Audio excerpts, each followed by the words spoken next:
ఈ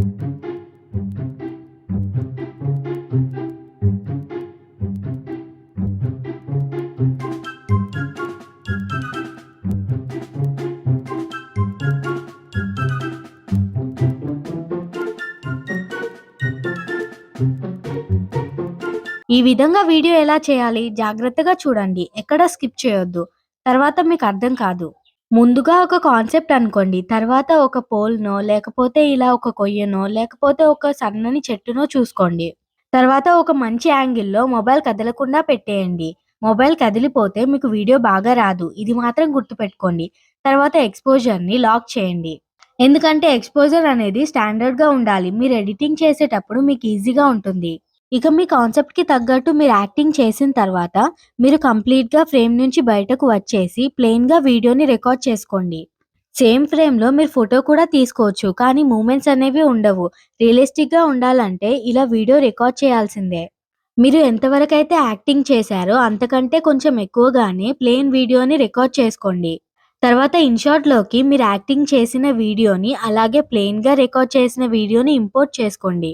ఇన్‌షాట్‌లోనే కాదు ఏ యాప్‌లో అయినా సరే నేను చెప్పిన విధంగానే ఎడిటింగ్ చేసుకోవచ్చు. ఇకపోతే మీరు యాక్టింగ్ చేసుకున్న వీడియోని కరెక్ట్‌గా అడ్జస్ట్ చేసుకోండి. అనవసరమైన భాగాన్ని కట్ చేసుకొని డిలీట్ చేసుకోండి. తర్వాత ప్లెయిన్ వీడియోని ఓవర్‌లే చేసుకోండి. ఓవర్‌లే చేసుకున్న తర్వాత దాన్ని కూడా కరెక్ట్‌గా అడ్జస్ట్ చేసుకొని మాస్కింగ్ ఆప్షన్‌లోకి వెళ్ళండి. వెళ్ళిన తర్వాత మాస్కింగ్‌లో దీన్ని యాడ్ చేసుకోండి. తర్వాత మీరేదైతే మెయిన్ ఆబ్జెక్ట్‌గా పెట్టుకున్నారో నేనైతే కొయ్యని పెట్టుకున్నాను. దానికి మధ్యలో దీన్ని పెట్టుకోండి. అటు వెళ్ళిపోకూడదు, ఇటు వచ్చేయకూడదు. మధ్యలో పెట్టుకోండి.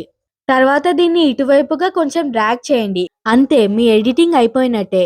ఇకపోతే మీ ప్లెయిన్ వీడియోకి కొంచెం ఎక్స్‌పోజర్ ఎక్కువగా ఉంది. యాక్టింగ్ చేసిన వీడియోకి తక్కువగా ఉంది. అప్పుడు మీరు ప్లెయిన్ వీడియోకి ఎక్స్‌పోజర్‌ని తగ్గించడమో, లేదంటే మీరు యాక్టింగ్ చేసిన వీడియోకి ఎక్స్‌పోజర్‌ని పెంచడమో చేయండి. ఎక్స్‌పోజర్ అంటే ఏం లేదు బ్రైట్‌నెసే.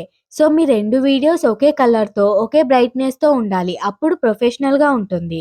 ఇక మీకు ఒక డౌట్ రావచ్చు. మీరిద్దరుగా కనిపించారు కదా! అది ఎలా చేశారని?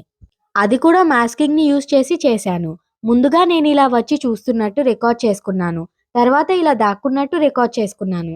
అలాగే ప్లెయిన్ వీడియోని రికార్డ్ చేసుకున్నాను. ఇప్పుడు ఫస్ట్ నేనిలా వచ్చాను కదా! దాన్ని మెయిన్ వీడియోగా పెట్టుకున్నాను.